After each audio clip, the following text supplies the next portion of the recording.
अस्सलाम वालेकुम स्टूडेंट्स, क्या हाल है आपके। मेरा नाम है अबरार चौहान। आज हम first year chemistry chapter number 11 में हाफ लाइफ पीरियड को डिस्कस करने जा रहे हैं। हाफ लाइफ पीरियड, इसकी डेफिनेशन, ऑर्डर ऑफ रिएक्शन से इसका क्या ताल्लुक है, फर्स्ट ऑर्डर रिएक्शन की कुछ एग्जांपल्स और इसके अलावा इसमें एग्जांपल नंबर 1 इस चैप्टर की, ये भी हम सॉल्व करेंगे। इस टॉपिक को आप लॉन्ग क्वेश्चन ही समझें। चलते हैं हम इस टॉपिक की तरफ। स्टूडेंट्स, आज हम हाफ लाइफ पीरियड को पढ़ने जा रहे हैं। हाफ लाइफ पीरियड का मतलब है आधी जिंदगी। आधी जिंदगी रिएक्शंस की हम पढ़ेंगे ऑर्डर ऑफ रिएक्शन को इनकॉर्पोरेट करते हुए। यानी कि जो बातें आधी जिंदगी से मुतालिक हम कर रहे हैं फर्स्ट ऑर्डर के लिए, वो उसका रिलेशन, उसकी एक्सप्रेशन, उसकी इक्वेशन सेकंड ऑर्डर के लिए डिफरेंट होगी और थर्ड ऑर्डर के लिए डिफरेंट होगी। यानी कि हम जो हाफ लाइफ पीरियड पढ़ने जा रहे हैं, पहले तो ये पढ़ेंगे होता क्या है, फिर कुछ फर्स्ट ऑर्डर रिएक्शंस के बारे में उनके डिस्कशन करेंगे। उसके बाद हम सेकंड ऑर्डर, थर्ड ऑर्डर, उनके हाफ लाइफ पीरियड्स की इक्वेशन क्या है उसको पढ़ेंगे और उसके बाद एग्जाम्पल सॉल्व करेंगे। ये आप यूं समझ लें कि पाकिस्तान में एवरेज एज अब तो माशाल्लाह बढ़ना शुरू हो गई है। अगर मैं आज से काफ़ी अरसे पहले की बात करूं तो जो एवरेज एज थी वो अराउंड 60 अज्यूम की जाती थी। अगर इंसान की एवरेज एज अराउंड 60 है तो इसका मतलब ये है कि वो शख्स 30 साल में अपनी आधी ज़िंदगी गुजार लेगा। अब आप कहेंगे कि अगर वो 60 साल जिंदा रहता है तो पहले 30 साल में उसने आधी ज़िंदगी गुजार ली, बाकी कितनी बच गई? 30 साल। तो अगले 15 साल में बची हुई ज़िंदगी का आधा हिस्सा गुजार जाएगा और फिर अगले 15 साल में टोटल ज़िंदगी उसकी जो है वो, यानी कि उसकी ज़िंदगी के रिएक्टेंट उसकी ज़िंदगी के प्रोडक्ट में कन्वर्ट हो गए। कुछ इसी तरह की हाफ लाइफ पीरियड भी है। हाफ लाइफ पीरियड का मतलब होता है वो आधी जिंदगी, यानी कि वो आधा हाफ लाइफ, आधी जिंदगी का वक्त जो रिएक्टेंट्स आपके पास 100% हैं वो 50% प्रोडक्ट में कन्वर्ट हो जाए, यानी कि आधे रह जाए। आधे कहाँ गए? प्रोडक्ट में कन्वर्ट हो गए। तो जब रिएक्टेंट का टोटल अमाउंट का आधा हिस्सा प्रोडक्ट में कन्वर्ट हो जाए, जितना वक्त उसको दरकार होगा वो कहलाएगा हाफ लाइफ पीरियड। यानी कि मैं डेफिनेशन की तरफ चलता हूं तो जरा हम इसको बेहतर एक्सप्लेन कर सकते हैं। ये वो वक्त है जो दरकार होता है, जो जिसकी रिक्वायरमेंट है। 200 सेकंड, 500 सेकंड, 24 मिनट, 50 मिनट वक्त है ये जो रिक्वायर्ड होता है। किस लिए रिक्वायर्ड होता है? 50% रिएक्टेंट्स को प्रोडक्ट में कन्वर्ट करने के लिए। आपके पास 1 मोल रिएक्टेंट है, उसको रिएक्टेंट जो 1 मोल है, अगर उस 1 में से आधे मोल प्रोडक्ट में कन्वर्ट हो गए तो जितना टाइम वो कंज्यूम करेंगे, फॉर एग्जांपल ए डिके कर जाता है बी के अंदर और सी के अंदर, रेडियो एक्टिव एलिमेंट है, डिके कर जाता है। For example it could be uranium, it could be francium. ए अगर आपने 1 मोल पर डीएम क्यूब कंसंट्रेशन ली है, जितने वक्त के बाद, जितने टाइम के बाद ये 0.5 रह जाएगी, यानी कि उसकी जो अमाउंट है वो 50% कंज्यूम नहीं होगी, प्रोडक्ट में कन्वर्ट हो गई। 50% अमाउंट किस में कन्वर्ट होगी? प्रोडक्ट में। जितना ये टाइम लगा है 1 से 0.5 होने में, वो उसका हाफ लाइफ होगा। फॉर एग्जाम्पल हम ऐसा करते हैं, जेनेरिक की बजाय स्पेसिफिक एग्जाम्पल लेते हैं। N2O5 is decomposed into N2O4 and makes oxygen। जब मैं इसे बैलेंस करूंगा यहाँ पे 2 आएगा, यहाँ पे 2 आएगा। अगर मैं इसको, ये अब ना कुछ फर्स्ट ऑर्डर रिएक्शंस की एग्जांपल पढ़ने जा रहे हैं। अगर मैं इसकी रेट इक्वेशन लिखूं तो इसकी रेट इक्वेशन बनती थी R is equal to K into N2O5 first order. Now student understand one thing जो मैं आपको समझाना चाह रहा हूं, वो ये कि ये एक फर्स्ट ऑर्डर रिएक्शन है। इसमें N2O5 डीकम्पोज होता है N2O4 और ऑक्सीजन के अंदर। कितने डिग्री पे? 45 डिग्री पे। मैं आपको एक बात बताता हूं। N2O5 के 50% रिएक्टेंट प्रोडक्ट में कन्वर्ट हो जाते हैं और इस काम को करने के लिए उनको 24 मिनट दरकार होते हैं 45 डिग्री सेंटीग्रेड पे। फर्स्ट ऑर्डर रिएक्शन है, उसमें डिकम्पोजिशन हो रही है इस टेम्परेचर के ऊपर, जो उसे वक्त दरकार है जिसमें उसकी टोटल में से आधी अमाउंट प्रोडक्ट में कन्वर्ट हो जाती है, वो है 24 मिनट। इसका मतलब क्या है, हम जरा ना इसको डिटेल में आगे जाके पढ़ना शुरू करते हैं।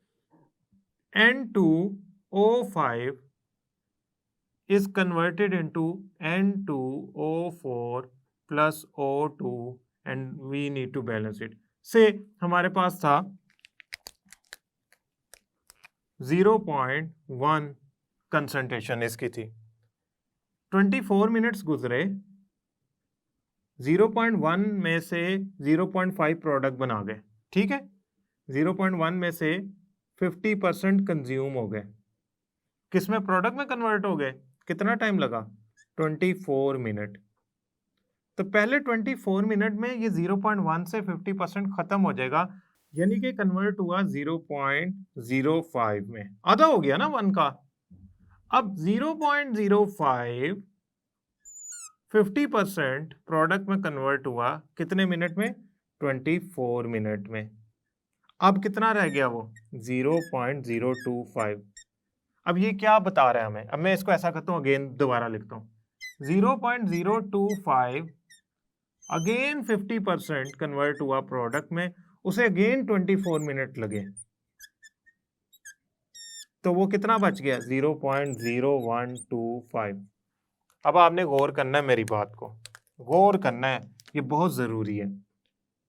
अगर आप 0.1 से 0.05 में जाना चाहते हैं, यानी कि आपकी इनिशियल कंसंट्रेशन 0.1 है, 0.1 क्या है, इनिशियल कंसंट्रेशन, आप चाहते हैं कि वो आधी हो जाए, तो आपको एक हाफ लाइफ चाहिए। इसको करने के लिए आपको 1 हाफ लाइफ चाहिए। अगर आप चाहते हैं आपकी कंसंट्रेशन 0.1 से 0.025 हो जाए, तो पहले होगी 0.1 से 0.05, फिर अगेन 0.05 24 मिनट इस्तेमाल करके होगी 0.025। तो इस मकसद के लिए आपको 2 हाफ लाइफ्स इस्तेमाल करनी पड़ेंगी या दरकार होंगी इसको इस कंसंट्रेशन में कन्वर्ट करने के लिए। अगर आप चाहते हैं नहीं, 0.05 की बजाय 0.025 की बजाय आपका रिएक्टेंट की कंसंट्रेशन इनिशियल 0.1 से उठ के 0.0125 तक पहुंच जाए, तो अब इन दैट केस आपको 3 half life, 24 minute plus 24 minute plus 24 minute, total कितना है, ये तो हो गया इस, यानी कि 0.1 से 0.05 कंसंट्रेशन होने को आपको रिक्वायर है 24 मिनट। 2 हाफ लाइफ का मतलब है 48 मिनट, और 3 हाफ लाइफ का मतलब है 24 मल्टीप्लाई बाय 3, यानी कि 48 में आप 24 ऐड कर लें। 48 में हम ऐसा करते हैं, ऐड कर ही लेते हैं ताकि हमारे लिए आसान हो जाए, ये टॉपिक मुश्किल ना रहे। 48 24 2 1 4 1 5 6 5 6 7 72, तो 72 मिनट्स लगेंगे आपके N2O5 को 0.1 से 0.0125 तक जाते जाते। ये आपने याद रखनी है बात कि आपकी जो हाफ लाइफ है वो ऐड ऑन होती जाती है फर्स्ट ऑर्डर के लिए, सिंपली ऐड ऑन करते जाओ और वो कन्वर्ट होती जाएगी। ये सिर्फ इतनी सी नहीं है कि N2O5 के अलावा कोई एग्जाम्पल ही नहीं है। मैं 2 एग्जाम्पल बताता हूं आपको। Uranium 235, U235, uranium 235। स्टूडेंट इसकी हाफ लाइफ होती है 710 मिलियन ईयर्स। ये तो बहुत बड़ी वैल्यू है। इसका मतलब अगर आपके पास 1 किलो यूरेनियम हो, 1 kg यूरेनियम हो, उसे हाफ kg यूरेनियम में चेंज होने के लिए इतने मिलियन ईयर्स रिक्वायर्ड है। फ्रांशियम की बात करते हैं।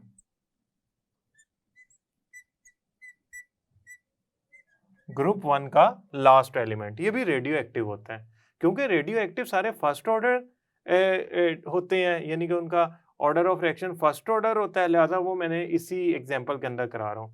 इसकी सिर्फ 22 मिनट होती है हाफ लाइफ।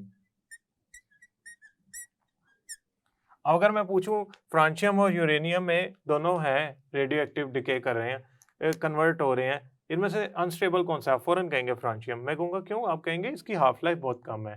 तो हाफ लाइफ जो है ना वो इनडायरेक्टली आपको ये भी बता देती है कि आपकी stability of radio active element ज़्यादा या कम है। अगर हाफ लाइफ कम है तो डेफिनेटली वो जल्दी डिके कर जाएगा प्रोडक्ट्स के अंदर, डॉटर एलिमेंट्स के अंदर, और जो भी उसने रेडियो एक्टिविटी करनी है वो प्रोड्यूस करेगा। नाउ स्टूडेंट, मैं ज़रा आपको हाफ लाइफ के इक्वेशंस की तरफ ले जाता हूँ। हाफ लाइफ को ना हम शो करते हैं T1/2 और इसके इर्द गिर्द ब्रैकेट होती है और यहाँ पे ऑर्डर लिखते हैं। फॉर फर्स्ट ऑर्डर 1 होगा, सेकंड ऑर्डर 2 होगा। अगर मैं इक्वेशन बनाऊं तो for half life for first order जो आती है, फर्स्ट ऑर्डर यहाँ मैं लिख देता हूँ, फर्स्ट ऑर्डर वो आती है 0.693/K। आप कहेंगे सर इनिशियल कंसंट्रेशन की बात ही नहीं की इस इक्वेशन में, से इनिशियल कंसंट्रेशन को A से रिप्रेजेंट करता हूँ। तो इनिशियल कंसंट्रेशन हाफ लाइफ पे डिपेंड नहीं करता, या हाफ लाइफ इनिशियल कंसंट्रेशन पे डिपेंड नहीं करती फर्स्ट ऑर्डर में। That's why half life use करता जा रहा हूँ, वो कंसंट्रेशन डिक्रीज करती जा रही है, ना हाफ लाइफ बढ़ रही है ना कम हो रही है for the after the first decomposition या जो भी आपका प्रोसेस हो रहा है, रेडियो एक्टिव है या जो भी है। यानी कि कहने का ये मतलब है कि इनिशियल कंसंट्रेशन की अमाउंट और हाफ लाइफ का फर्स्ट ऑर्डर रिएक्शंस में कोई रिलेशन नहीं। आप सिंपली हाफ लाइफ अप्लाई करते जाएं और जो कंसंट्रेशन है उसको आधा करते जाएं। सेकंड, फॉर सेकंड ऑर्डर क्या है इक्वेशन? T1/2, यहाँ पे आ जाएगा 2। उसके लिए जो हमारी हाफ लाइफ आती है ना वो आती है हमारे पास 1/K × A।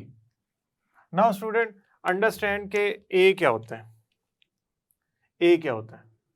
A is the initial concentration, और ये इक्वेशन क्या बता रही है कि आपकी हाफ लाइफ और इनिशियल कंसंट्रेशन में इनवर्स रिलेशन है, यानी कि इनिशियल कंसंट्रेशन कम होती जाएगी तो हाफ लाइफ बढ़ती जाएगी। इसको जरा समझने के लिए ना मुझे ग्राफ बनाना पड़ेगा।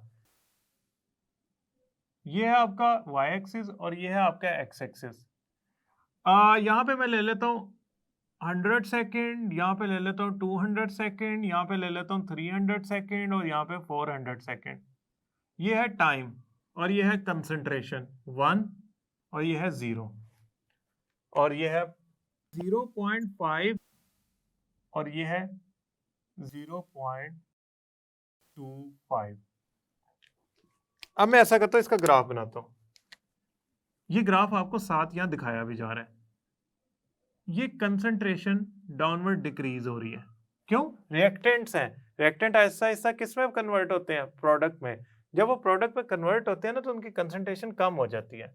आप देखिए ये स्टार्ट हुए 1 से, ठीक है, ये यहाँ पे जाके 1 से मिल गए, 1 से 0.5 तक आना है, तो मेरा अप्रोक्सीमेटली 100 सेकेंड कंज्यूम हो रहा है 1 से 0.5 तक। ये सेकंड ऑर्डर रिएक्शन की बात कर रहा हूँ। 1 से 0.5 तक आने के लिए मेरा जो कंज्यूम हो रहा है टाइम वो हो रहा है 100 सेकेंड। मैं असल में ये समझाने जा रहा हूँ कि किस तरह हाफ लाइफ बढ़ जाएगी अगर आप कंसंट्रेशन कम कर देते हैं। अब 0.5 से 0.25 पे जाना है आपने, यानी कि यहां तक जाना है, यहां पे। तो ये जो टाइम रिक्वायर्ड है यहां से यहां तक जाने के लिए जो टाइम रिक्वायर्ड है वो है 250 तक बात आ गई है। तो 100 से 250 कितना सेकंड होते हैं? 150 सेकंड। यानी कि आप जब 0.5 से 0.25 पे जाते हैं तो आपको मोर टाइम रिक्वायर्ड होता है for converting remaining 50% into half. अगर मैं कहूं कि मैंने 0.125 करनी है तो और ज्यादा टाइम का फर्क आ जाएगा, यानी कि हाफ लाइफ की वैल्यू बढ़ती जा रही है जैसे इनिशियल कंसंट्रेशन कम होती जा रही है। इनिशियल कंसंट्रेशन 1 थी, हाफ लाइफ थी 100 सेकेंड। जब हमें दूसरी दफा हाफ लाइफ मेंशन करनी थी तो इनिशियल कंसंट्रेशन थी 0.5, तो हाफ लाइफ बढ़ गई। तो ए इनिशियल कंसंट्रेशन और हाफ लाइफ एक दूसरे के इनवर्सली प्रोपोर्शनल है फॉर सेकंड ऑर्डर, यानी कि ए अगर कम करोगे हाफ लाइफ बढ़ जाएगी। तो स्टूडेंट ये एक स्टैंडर्ड वे है इस बात को समझने का। फॉर थर्ड ऑर्डर क्या होगा?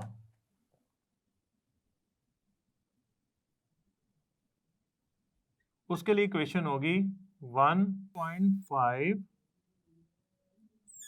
Over k into a square. Same inversely proportional relation आया, इनिशियल कंसंट्रेशन और हाफ लाइफ का। यहाँ पे हम एक बात समझते हैं और वो बहुत जरूरी है हमारे लिए समझना। वो क्या है कि जैसे जैसे हम ऑर्डर ऑफ एक्शन बढ़ाते जा रहे हैं ना, इनिशियल कंसंट्रेशन की ताकत, पावर, एक्सपोनेंट बढ़ता जा रहा है। जीरो ऑर्डर ए की पावर ही नहीं, फर्स्ट ऑर्डर ए की पावर ही नहीं, सेकंड ऑर्डर ए की पावर 1, थर्ड ऑर्डर ए की पावर 2। इसका मतलब क्या है?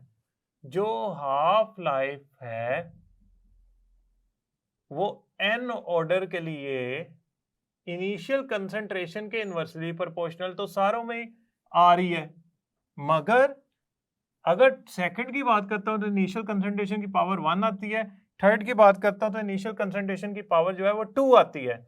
इसका मतलब अगर ये ऑर्डर ऑफ रिएक्शन जो है वो n है तो इनिशियल कंसंट्रेशन की पावर एक कम आएगी, n-1। तो ये है एक जनरल इक्वेशन। ये क्या बता रही है कि हाफ लाइफ इनवर्सली प्रोपोर्शनल है इनिशियल कंसंट्रेशन के। Half life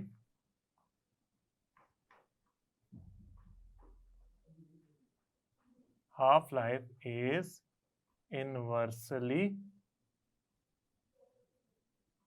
proportional to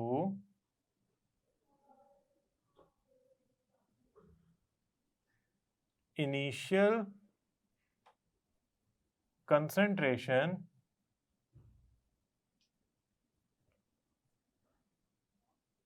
raised to power या एक्सपोनेंट क्या होगा n-1, जबकि n जो है वो ऑर्डर ऑफ रिएक्शन है। n किसको शो कर रहा है? ऑर्डर ऑफ रिएक्शन को। स्टूडेंट ये तो हो गया आपका सेकंड और थर्ड ऑर्डर के लिए, ये थे सारे फर्स्ट ऑर्डर के लिए।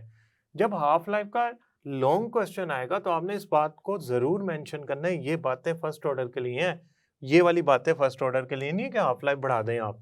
हाफ लाइफ इसके लिए बढ़ी नहीं है। 24 24 24 24 24 710 710 722 22 22 and so. But for this you need to increase the half life. उसकी ऐसी एक ग्राफिकल रिप्रेजेंटेशन ही बन जाती है जो आपको बता रही है कि अल्टीमेटली हाफ लाइफ बढ़ती जाएगी जैसे जैसे इनिशियल कंसंट्रेशन कम होती जाएगी। Student we need to do example number 1। Example number 1 में हमने हाफ लाइफ पीरियड कैलकुलेट करना है इस रिएक्शन का जिसमें initial concentration of hydrogen iodide given है 0.05। ये इनिशियल कंसंट्रेशन हमारे पास गिवन है 0.05 और वैल्यू ऑफ के जो है हमारे पास है 0.079 डीएम क्यूब पर मोल पर सेकंड। मैंने उसे नीचे लिख दिया ओवर करके पर मोल पर सेकंड लिख दिया है एट 508। कहने वो चाह रहे हैं कि आप हाफ लाइफ पीरियड यानी कि T1/2 की वैल्यू फाइंड करें। आप कहेंगे सर मुझे इसका ऑर्डर ऑफ रिएक्शन बता दें, हम आपको हाफ लाइफ कैलकुलेट कर देते हैं। ऑर्डर ऑफ रिएक्शन के लिए उन्होंने रेट इक्वेशन दी हुई है, rate is equal to K into H I raise to power 2। तो ऑर्डर ऑफ रिएक्शन क्या निकला यहाँ से? Sum of exponent. इधर सम ऑफ एक्सपोनेंट कितना है? 2। क्यों? ए की आपके पास एक्टिव मास है तो ऑर्डर निकला 2। अब हम ऐसा करते हैं, इसकी इक्वेशन इसको हम सोल्व करते हैं। सेकंड ऑर्डर के लिए इक्वेशन क्या थी? T is equal to solution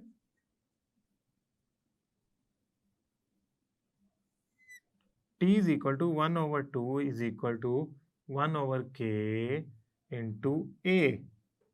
student याद रखिएगा ये हाफ लाइफ है। हाफ लाइफ का आंसर टाइम में आता है, सेकंड्स में अगर तो आपके यूनिट सेकंड्स में गिवन है, मिनट्स में अगर तो आपके यूनिट मिनट्स में गिवन है। यूजुअली जितने भी हाफ लाइफ के हम न्यूमेरिकल सॉल्व करेंगे उनका आंसर जो आएगा वो सेकंड्स में ही आएगा। So let's put the values. We need to know values हैं कौन सी भाई। ये M stand for concentration molarity and this is the K value. तो मैं यहाँ लिखता हूँ 1/K की वैल्यू क्या गिवन है? मैंने एक इक्वेशन इसलिए यूज किया because it is a second order, उसके लिए ये यूज होती है। 0.079 dm क्यूब पर मोल पर सेकेंड। ओके स्टूडेंट्स, नाउ ए ये है इनिशियल कंसंट्रेशन 0.05 मोलैरिटी। मोलैरिटी की यूनिट का मोल पर डीएम क्यूब। चैप्टर नंबर हमने 8 में सॉल्यूशंस में पढ़ा।